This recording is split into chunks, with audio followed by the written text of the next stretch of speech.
The NFL had some nail biters last weekend, and the NHL had some head scratchers last week. Stick around. We're going to talk about it. It's time for Sports QuaranTV.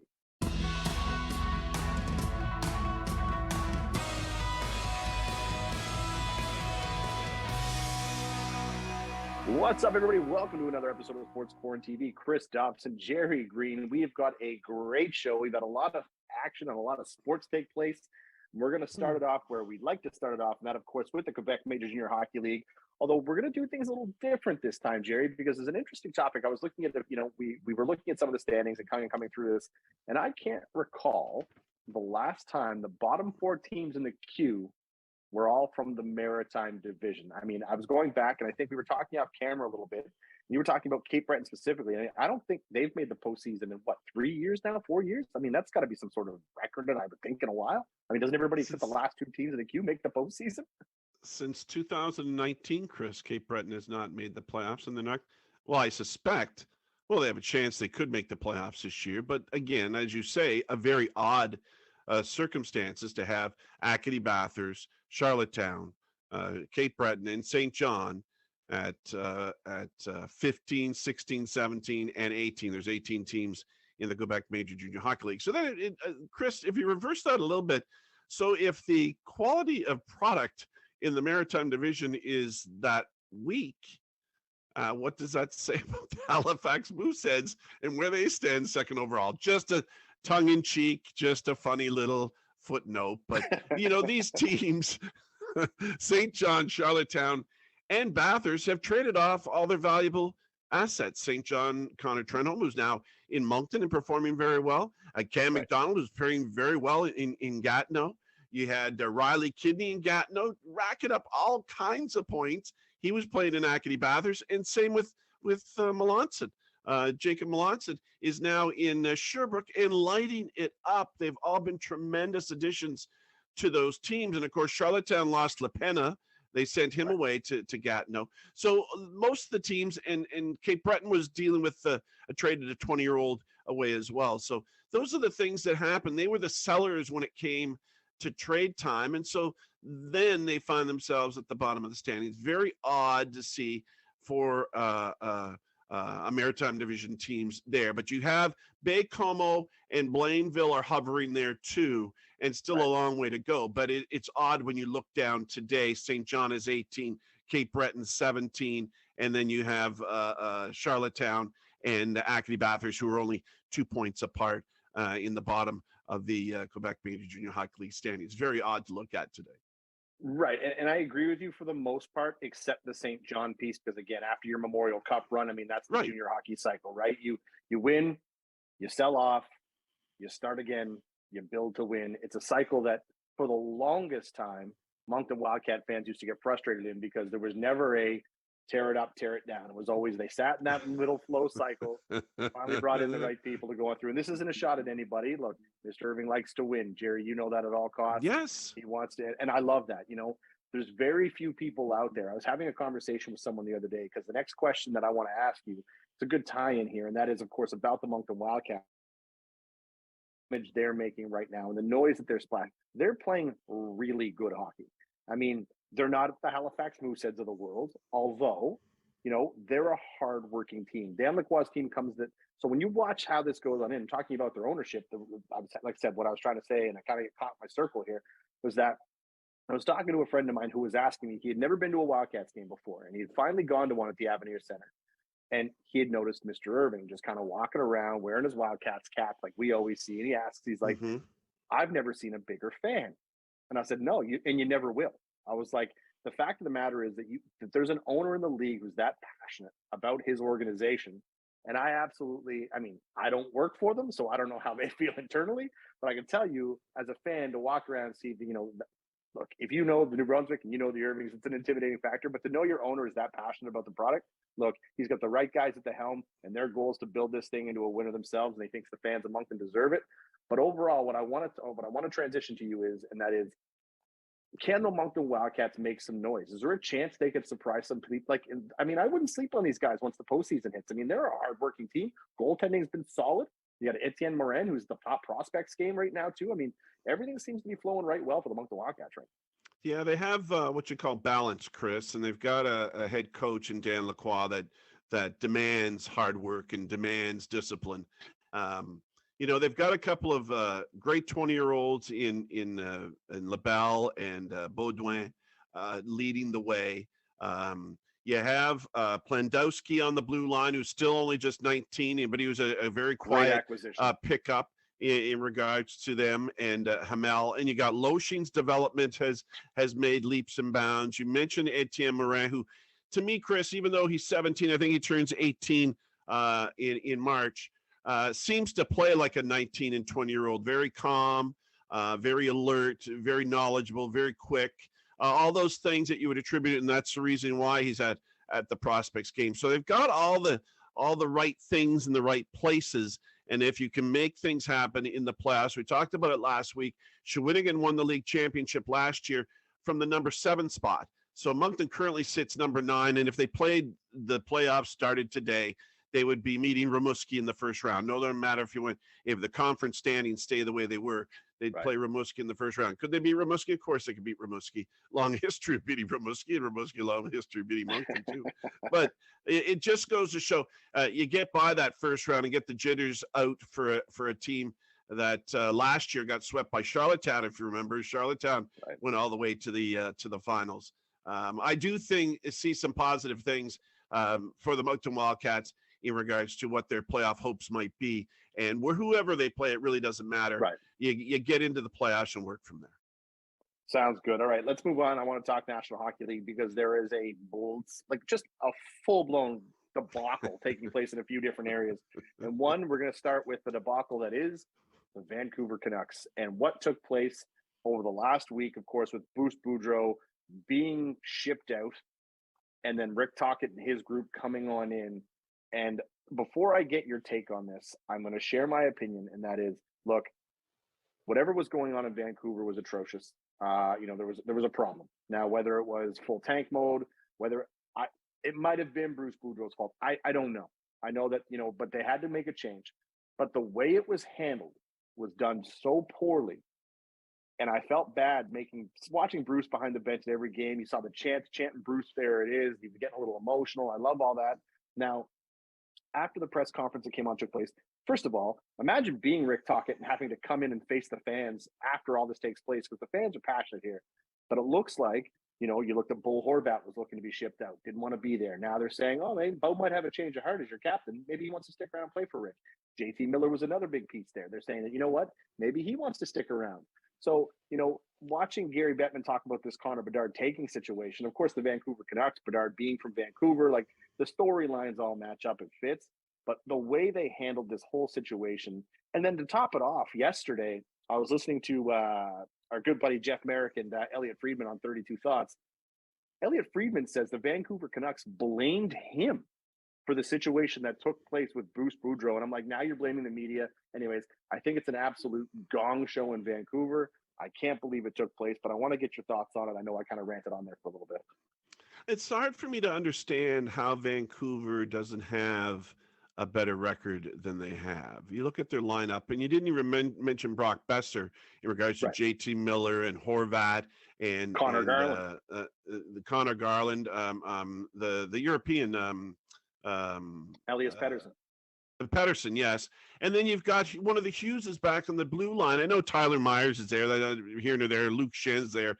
That doesn't really matter. It just looked like they had a pretty good core there. And if Bruce Boudreau is such a lovable, get along with type of coach, then I don't understand where the bitterness comes from, like Horvat wanting to leave and JT Miller going into his spazzes a couple of times this season already. It looked like they were frustrated and irritated by something, and I just can't see it being Bruce Boudreau. And if Bruce Boudreau was on the hot seat for all this time as management and seeing the negative reactions and our media reactions and our fan reactions to letting them hang there on the vine, why not then let him go long before they announced Tocchet and have one of the assistants be an interim? Why have him sit there?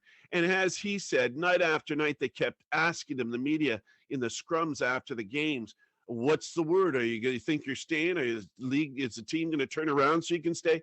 I mean, that was torture. And for a guy who's Right. been in the business for 40 years, very disrespectful. And that's going to have long time effects on the Vancouver fan base towards the management, Jim Rutherford's decision in doing that, and so forth. Nothing good came of this. There's going to be a lot of healing the Vancouver Canucks organization is going to have to do to keep this fan base happy. We're going to stick with hockey. We're going West Coast to East Coast this time, but I promised I wouldn't go on a long-term, long-breath rant here, but I want to go from the Vancouver Canucks to the Montreal Canadiens. And that is, of course, because they made the announcement that they shut down Cole Caulfield for the rest of the season after he had successful surgery on his shoulder. Now, the reason that this is important to me and the reason I have some thoughts and opinions on this, and that was, of course, with no Caulfield, they make the announcement the day the Habs are playing the Leafs. Somehow the Laval Rocket, a.k.a. the Montreal Canadiens, go on and beat the Toronto Maple Leafs in overtime. Great win. Samuel Montembeault has been unbelievable, playing well above his. I think he's got like a 935 in the last 7 games he's played, although it looks like Jake Allen's going to make a return here shortly. But overall, the question mark comes in with Cole Caulfield. You know, you look at the injuries they have now. Jake Allen was out. Caulfield's out. Jonathan Drouin is still out. Slavkovsky's out.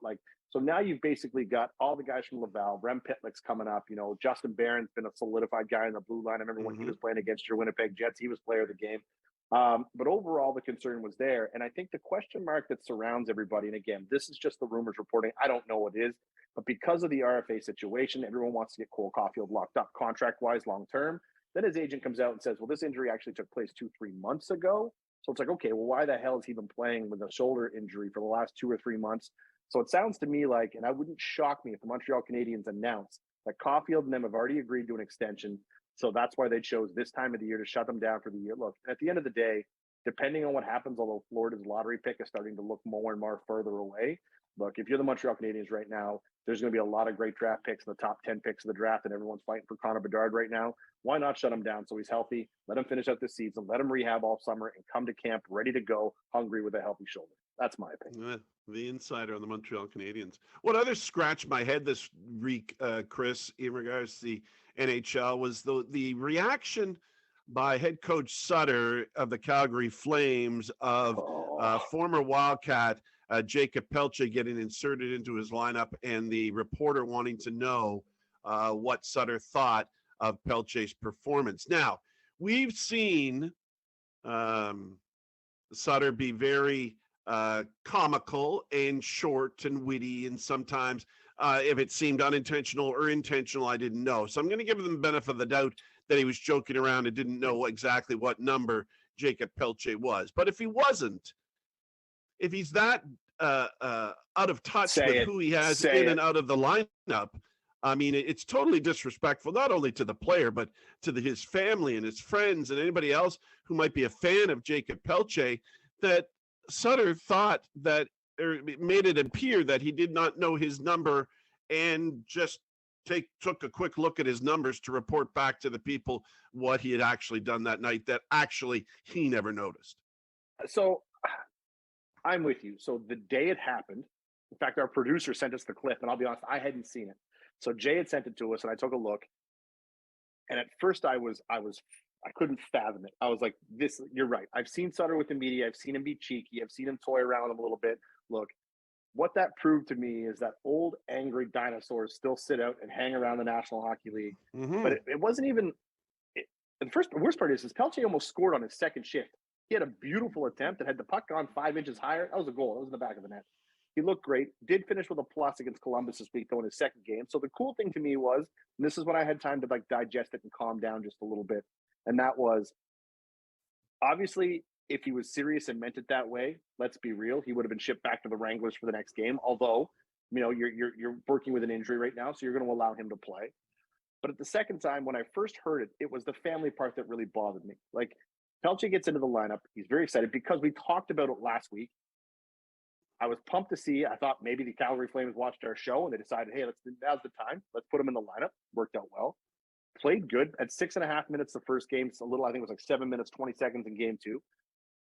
But then you see Sutter take that from him. Now, I would assume, again, with a grain of salt, I think Sutter was messing with the media a little bit. I think the number thing that most coaches pat their players on the back and call numbers. 49, you're out there. But overall, I'd have to think it was that way. Look, I don't know. I was angry at the time. I had time to think it over and calm down just a little bit. Mhm. I hope it was tongue in cheek. I hope when it was all said and done, he told Peltz he did a great job. I can tell you, I reached out to him. I sent him just a quick message, and I just, it was exciting to him. Like I was happy for him, happy for the family. You couldn't ask for a better guy. Anyways, that's my story and thoughts on that. I think it was crazy. I hope it was tongue in cheek, like you said, but overall, it is what it is. Gerry, we got to move on to the NFL because there were some great games last weekend. There was some real nail biters last weekend. And then there were some games that were, I'm going to say, not even just a little bit of a flop because there was some drama in the Buffalo Bills game when it was all said and done. You saw Stephon Diggs screaming at Josh Allen when they left the field. I don't even know what to think there. But overall, look, handsome Joe Burrow is moving on, and he looked good in the snow. Well, you know what surprised me a little bit, and it's not talked about very much in regards to Kansas City getting by Jacksonville. Jacksonville had more yards of offense than Kansas City did, but Kansas City did the old bring in the reliever type of thing. Mahomes get injured, and then Chad Henne came in, and Henne drives them down the field and scores what apparently will be the winning touchdown. He goes 5 for 7 passing. It's kind of like you have your starter and you see him throwing the fastballs by you all night. And then all of a sudden they bring in the reliever who's got the curveball or vice versa. And all of a sudden the defense that's prepared for Patrick Mahomes has now got 37-year-old Chad Henne to deal with. And he's handed off, throwing it out to the flat, throwing it down the middle. And all of a sudden it changed. And so I think, that was a big factor in that game. The fact, well, number one, Mahomes get injured. That is a big factor. But that ankle sprain. Chad Henne, Chad Henne comes in and does a yeoman's job and guides them to victory. I thought it was priceless, and I've seen it in the CFL a number of times, and you don't see it enough in the NFL where they get prepared for a certain guy who might have a certain style as a quarterback, and then switch it up by putting in the backup. It's an underrated, I think, ability, but I thought that was one of the highlights for me on the weekend. And the other highlight was for me, I like Cincinnati beating Buffalo and how they did it. They ran the ball and played defense, and they don't have an offensive line. Go figure. I thought that was the coup of the weekend, that Cincinnati doesn't have an offensive line. Burrow doesn't get sacked, and they run for 172 yards on the ground in dirty old Buffalo. Look, but going back to Chad Henne for a minute, you don't forget, Gerry, too. He's got some playoff experience. Mahomes was concussed a couple of years back, and Chad Henne won a playoff game against Cleveland. This isn't his first rodeo with the Chiefs going in there. So look, all I'm saying is that although with Patrick Mahomes, what's interesting is Patty Mahomes came back in and continued to play that game. Although I don't understand why he was hobbling, it was crazy. I've never seen anything like that. Him throwing one-legged jump passes into the end zone. What I think is going to be super interesting, and I love cool storylines, and to watch the Kelsey brothers going head to head coming up, of course, I like stuff like that. Now, I think it's going to be a bit of a challenge. I like Joe Burrow as well. I don't even know what to do right now. The Niners, of course, all I know is that watching the Cowboys get eliminated made me happy. I also I felt bad for Marr. I mean, at the beginning when they were doing warm up kicks. He was missing half of those, and then Jerry Jones had to come down and have a conversation with him because I think. What about predictions, Chris? My worry is San Francisco. Brock Purdy has not been to the East Coast. Colder weather. Everything's for him has been on the West Coast, and most of his games at home. I have a little worry there, but I don't have that much faith in Philly either. So I'm going to take San Francisco based on their defense, and I'm going to take Cincinnati in Kansas City. I think they can do it again. I think they can protect Burrow, and I think they can run the ball in this Kansas City defense that gave up 369 points during the regular season. So I will agree with you on the Cincinnati front. I think Joe Burrow is going to go to back-to-back Super Bowls. I do think they beat Kansas City. Patrick Mahomes has made it very clear it's just a high ankle sprain. I'll be good to go. Meanwhile, I've seen other athletes with a high ankle sprain be gone for 6 to 8 weeks. But no, not Patty Mahomes. He was back in there that day, and he's gonna tape it up and go. So I am going to take, I do think that Cincy beats them. On the flip side, I don't think there's a hope in hell that San Francisco goes into Philadelphia and beats the Eagles. Is that right? The number one defense versus the number 2 defense. And Philadelphia has to play. Who did they play all season long? They played the Carolinas, and they played the Washington Commanders, and they didn't play anybody. If you look at Philly's schedule, they really didn't play any tough competition all season long. Look, you're not wrong, and they are going to have to shut down guys like George Kittle. It's not going to be easy. Right. Overall, you're going into Philadelphia I in the know. cold weather, and their fans are worse than Bills Mafia fans. Like it's gonna be a gong show. And Okay, all I but if you know, don't make any mistakes, San Francisco, and this is what Purdy's done, don't make any mistakes and play good defense, you can win another one of those 19-12 games. it's not gonna be the same. You're not going into Philadelphia and not making mistakes. And the D's gonna step up. And look, I told you I like storylines. I would love to see Brock Purdy go into Philadelphia and take this team to the Super Bowl. I think it would be incredible.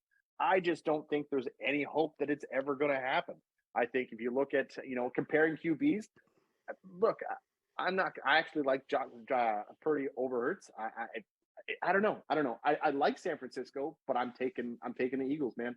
The surprise for me, though, overall on the weekend, Chris, I didn't know Dallas's defense was that good. Dallas played tremendous defense, and I was glad. I wanted to see them lose, but I was impressed by their defense. No, I agree with you. Defense seems to be what's changed this whole thing around the season for the football side of things in the playoffs. Either way, we'll find out who's in the Super Bowl after this Sunday. Well, Jerry, it's it. It's time. It's time to close this bad boy off. It's time for the wrap, and we're going to start where we usually start, and that is, of course, the Maritime Hockey League. Give me an update. What's the latest? What's happened? There's always something going on, Chris, and this week I want to give a pat on the back to the Yarmouth Mariners. Yarmouth Mariners are the number one team in the MHL, and they're being recognized in the CJHL top 20 rankings this week, or they have been throughout the season, but I never mentioned it. They're ninth in the country when it comes to their record of 25-7-1. That's top in the Southern Division and top in the MHL. The Edmundston Blizzard were mentioned in the top 20. They sit on top of the Northern Division with a 24-11-1 record. It's the Mariners that have won 8 in a row, and the Blizzard that have won 6 in a row, and both of them are home this weekend. Truro's in Yarmouth this weekend on Friday night. That'll be an interesting 1 versus 2 matchup. And number 2 in the north, is going north to Edmundston to take on the Blizzard, not once but twice, Friday and Saturday. The Summerside Western Capitals are in Edmundston to take on the Blizzard. Chris, there'll be over 2,000 fans for both of those games. They're well supported in Edmundston. As you remember, they were formerly the Dieppe Commandos when they moved to Edmundston it seems like many moons ago now. And Edmundston, started the season on a bad note. They lost their first 4, including 3 on home ice. Since then, 24-7-1 their regular schedule, and at home they've gone 10-1-1. It's quite a stretch for them. The NBA has new wrinkle for the All-Star game next month. Chris, what's up? Yeah, you know what? You're right, Jerry. On February 19th, the NBA will host its annual All-Star game, and this year they're doing things a little differently. I'm actually a big fan of the change. So what they're doing is, instead of having pre-drafted rosters, on the day live before tip-off, they're going to have their 2 captains. Right now, I believe it's a vote-getting situation. Of course, you got LeBron in the West and Antetokounmpo in the East. And what they're going to do is they're going to draft their teams live on game day before tip-off, which I think is really cool. It's a great experience for the fans. All-star games aren't typically my thing. I do like the skills competition in the NBA, though. The three-point shooting and the dunk contest are likely my favorite of that entire weekend. But overall, where this event is for the fans, kudos to the NBA for trying to do something different that's going to keep the fans engaged. I like the idea. Plus, for those who are going to be watching at home, that's great TV watching. I mean, watching a live draft on television before your guys go out and play in the old no-defense NBA All-Star game. Look, as far as I'm concerned, I'm all welcome for changes. I know the NHL is also looking for changes for their All-Star game coming up too, so I'm all for this stuff. Good on the NBA to come up with something. Jerry, there's something we talked about near and dear. There's an athlete that's not getting as much recognition as you think they probably should, and I know you want to get it off your chest. What's going on? Well, it's 25-year-old, and let me say that again, 25-year-old Brooke Henderson. I love watching golf during the winter months, especially January, February, where really the LPGA and the PGA, Chris, get underway with tournaments in Hawaii and California and Florida, and I love to watch golf. I know I might be odd, love to watch golf on TV. Well, Brooke Henderson dominated the weekend's entertainment from a golf perspective with the LPGA. She won wire-to-wire the HGV Tournament of Champions. And if you've ever watched women's golf, there is high-quality golfers every tournament. Some of them don't take days off and don't show to other events. They show up at every single event. It's her 13th victory, Chris, on the tour. She's won 2 majors. The only other Canadians that have won events, Mike Weir and Sandra Post have won 8 championships apiece. And Weir, of course, is noted for winning the Masters and how much that made him Canada's best golfer. And it launched Weir Wear at Sears and all the other things. Brooke doesn't seem to get that love. I think she's an unappreciated superstar in the world of golf. It's her 9th season in the LPGA. And again, just 25-year-old. She is the most accomplished Canadian golfer ever, Chris. And I'm a Brooke Henderson fan and will be, and I watch her every time she's on. So if you get an opportunity, watch her. She's a gem, and she's a Canadian athletic superstar. Make note of that. And Chris, speaking of golf, still Roy McIlroy and some stuff going on off the golf course. What's going on? Man, so just when I didn't think that this whole PGA versus Live Tour thing could get any more exciting, Rory McIlroy was on the range Tuesday at the Dubai Desert Classic. He was approached by Patrick Reed. Obviously Patrick Reed is one of the high-profile golfers to join the Saudi League. Back in, I believe it's basically changed the face of golf in 2022. All Rory said to him on the range was, "Look, I'm busy. I didn't feel the need to acknowledge Patrick. Pat came up to say hello. I didn't really want to talk to him." So he just kind of moved on with it. Although what gets really interesting is how petty this gets, because apparently while he was walking away, Patrick Reed decides to throw a golf tee at Rory McIlroy. Now, the reason this gets good is because there was a quote that came out from Rory that says, "But apparently that is what happened. And if roles were reversed and I'd have thrown the tee at him, I'd be expecting him to file a lawsuit." And what he's referring to is that back, I believe it was Christmas Eve, Rory McIlroy was hit with a subpoena by Reed's lawyers after, he refiled the defamation lawsuit. Either way, this stuff is awesome. Every time you see the bad boys of golf, I guess we could put it this way. I never thought I'd be able to say that.